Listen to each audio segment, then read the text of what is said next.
안녕하세요. 알기 쉬운 장애인 고용 의무제도의 사회자 정태성입니다. 이번 시간에는 고용 부담금에 대해서 알아볼 텐데요.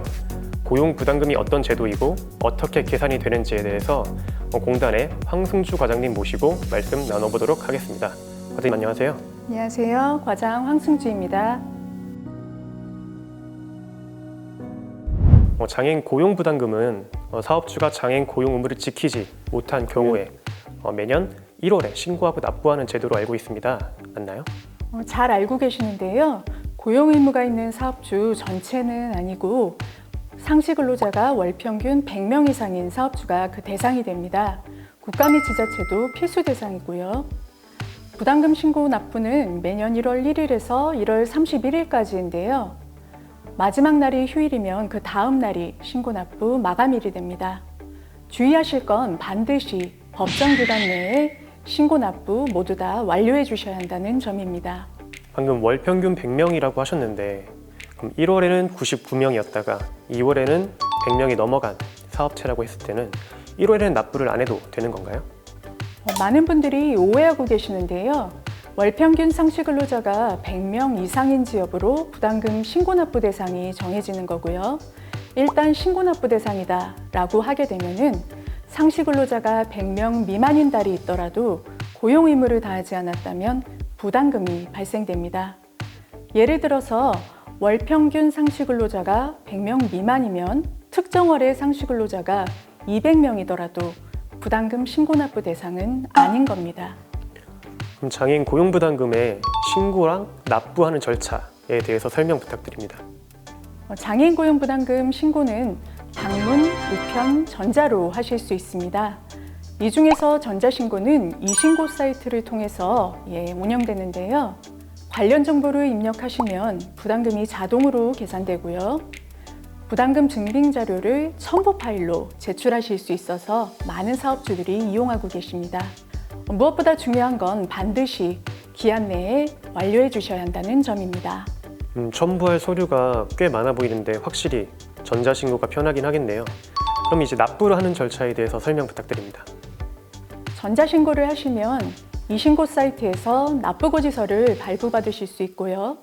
인터넷 뱅킹, 인터넷 지로에서 전자납부 하실 수 있습니다. 물론 창구납부도 가능하시고요. 그런데 수기 작성한 고지서의 경우에는 전자납부는 할 수 없고 창구납부만 가능합니다. 전자신고 사이트는 이신고 사이트를 이용한다 하더라도 부담금이 어떻게 계산되는지는 좀 알아둘 필요가 있다고 생각을 해요. 한번 자세히 설명 부탁드립니다. 장애인 고용 부담금은 월 단위로 산정됩니다.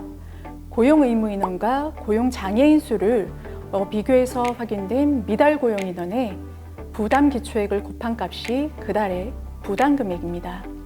그런데 이제 홈페이지나 부담 기초액 고시를 살펴보면은 5구간으로 나눠져 있더라고요. 그래서 어떤 부담금을 적용해야 할지가 조금 헷갈리더라고요.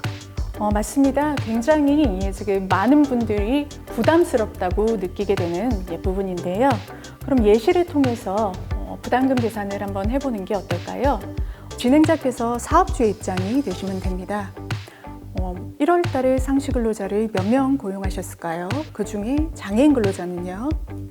예를 들어서 230명이라고 가정을 하고 장애인은 3명을 고용했다고 가정해 보겠습니다. 일단 고용 의무 인원을 산정하셔야 됩니다. 현재 의무 고용률은 3.1%고요. 230명의 3.1%는 7.13, 소수점은 버림. 고용 의무 인원은 7명입니다. 그런데 3명을 고용하셨잖아요. 미달 고용 인원은 4명인 겁니다. 미달 고용 인원과 거기에 이제 부담 기초액을 곱하면 그 달에 부담금이 되는 게 맞죠. 그렇다면 이제 부담 기초액은 어떤 거를 적용해야 되는지에 대해서 설명을 좀 해주세요.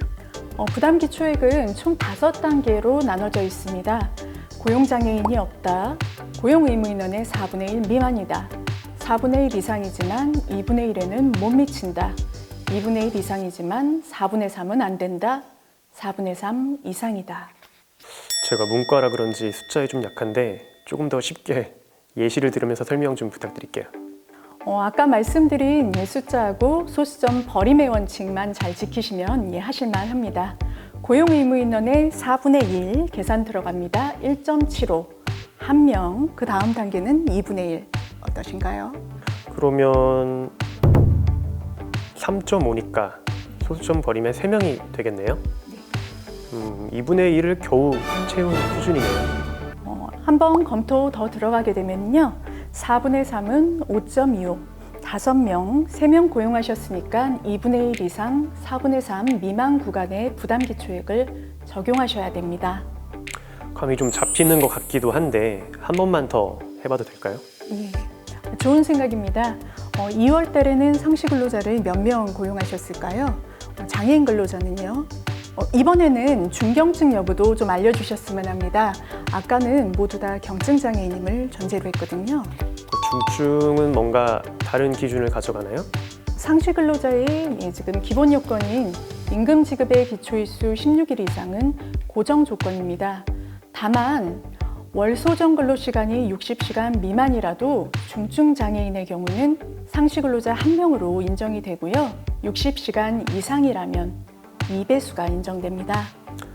네, 잘 알겠습니다. 그러면은 이번에는 제가 300명을 고용했다고 하고 경증 장애인 1명 그리고 중증 장애인 1명을 고용했다고 가정해 보겠습니다.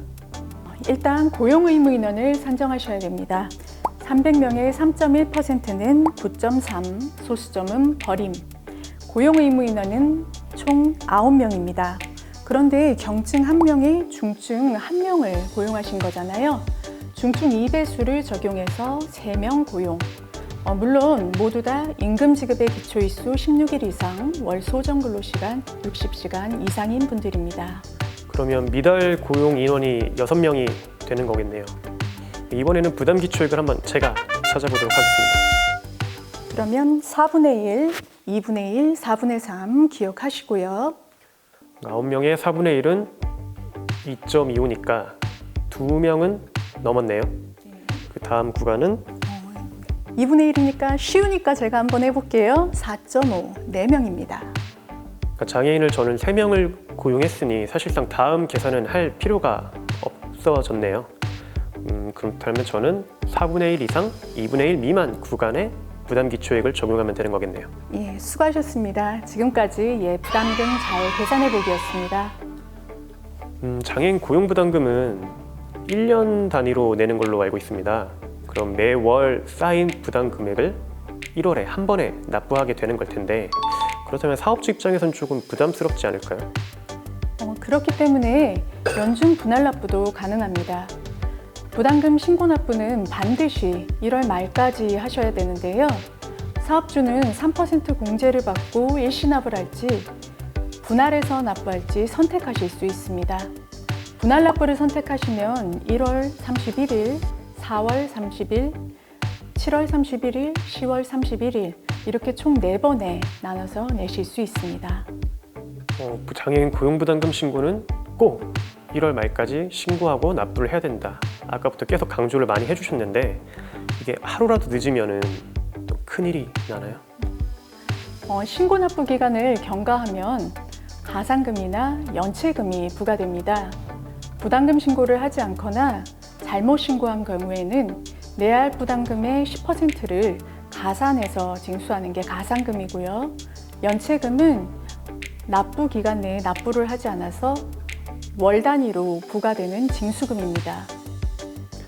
법정 기간 내 부담금을 신고하고 납부를 완료한 사업체는 아무래도 불필요한 경제적 손실을 줄일 수 있겠네요. 이건 꼭 좋은 정보일 것 같습니다. 그동안 장애인 고용부담금 계산이 어려웠던 분들은 이번 영상이 많은 도움이 되실 거라고 생각합니다. 나중에라도 기억이 안 나신다면 이번 영상 한번 복습하시는 것도 좋은 방법이 될 것 같습니다.